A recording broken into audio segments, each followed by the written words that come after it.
ولی دکنی اردو شاعری کے بابا آدم کہلاتے ہیں۔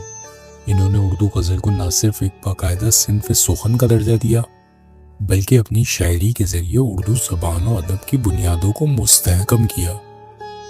ان کی شخصیت اور تخلیقات کو سمجھنے کے لیے ان کی زندگی، ان کا کلام اور ان کے اثرات کا گہرائی سے مطالعہ ضروری ہے۔ ولی دکنی کا اصل نام ولی محمد تھا اور وہ 1767 میں اورنگ آباد دکن میں پیدا ہوئے۔ ان کا تعلق ایک نیک اور صوفی خاندان سے تھا۔ ان کے والد کا نام محمد واجد تھا جو دیندار اور پارسا شخص تھے۔ صوفیانہ ماحول اور مذہبی تربیت نے ولی کی شخصیت پر گہرا اثر چھوڑا، جس کی جھلک ان کی شاعری میں بھی دیکھی جا سکتی ہے۔ ولی نے اپنی ابتدائی تعلیم اپنے علاقے میں حاصل کی اور کم عمری میں ہی فارسی اور عربی زبان پر عبور حاصل کر لیا۔ فارسی اس وقت دکن کی ادبی اور علمی حلقوں کی زبان تھی اور اس نے ولی کی ادبی ذوق کو پروان چڑھانے میں اہم کردار ادا کیا، اور اس طرح شاعری کا آغاز ہوا اور جلد ہی اپنے منفرد طرز کے ذریعے پہچانے جانے لگے۔ وہ دکن کے روایتی ثقافتی ماحول اور فارسی شعری روایت دونوں سے متاثر تھے، مگر انہوں نے اردو زبان میں شاعری کر کے ایک نئی روایت کی بنیاد رکھی۔ انہوں نے دکنی زبان کے ساتھ ہندوی اور فارسی کے امتزاج سے ایک نئی شعری زبان کی تخلیق کی جو بعد میں اردو کہلائی۔ ولی نے اپنی شاعری میں روزمرہ کی زبان اور عام فہم الفاظ کا استعمال کیا، جس سے ان کا کلام عام لوگوں کے دلوں کو چھونے لگا۔ ولی دکنی اردو کے پہلے معتبر غزل گو شاعر کے طور پر مشہور ہیں۔ ان کی شاعری میں سادگی، روانی اور موسیقیت پائی جاتی ہے۔ ولی کے کلام میں محبت، حسن، صوفیانہ فلسفہ اور انسانی جذبات کو نہایت دلکش انداز میں پیش کیا گیا ہے۔ ان کی غزلوں میں عشق کی جذباتیت اور روحانیت کا حسین امتزاج ملتا ہے۔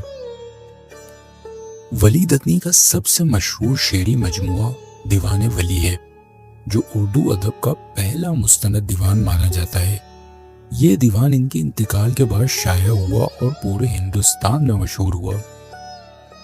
دیوان ولی نے اردو شاعری کو ایک نئی سمتی اور شمالی ہندوستان میں اردو زبان کی ترقی میں اہم کردار ادا کیا۔ اس دیوان کی اشاعت کے بعد دہلی اور لکھنؤ کے شعراء بھی اردو کی طرف متوجہ ہوئے، کیونکہ ان کی شاعری میں غزل کو مرکزی حیثیت حاصل ہے اور ان کی غزلوں میں محبت، روحانیت اور جمالیات کے مضامین کو بڑی مہارت سے بیان کیا گیا ہے۔ ولی دکنی کے کلام نے اردو شاعری کو نئی پہچان دی۔ ان کے بعد آنے والے مشہور شعراء میر تقی میر، سودا اور غالب نے بھی ولی کے طرز عمل کو اپنایا اور آگے بڑھایا۔ ولی دکنی کو شمالی ہندوستان میں ولی گجراتی بھی کہا جاتا ہے، کیونکہ وہ اپنے زمانے میں گجرات اور دیگر علاقوں میں بھی مقبول تھے۔ ان کا انتقال 1707 میں ہوا۔ ان کا مزار اورنگ آباد میں واقع ہے، جہاں آج بھی لوگ ان کے کلام اور شخصیت کو خراج عقیدت پیش کرنے آتے ہیں۔ ولی کی شخصیت میں سادگی، محبت اور صوفیانہ فکر نمایاں تھی۔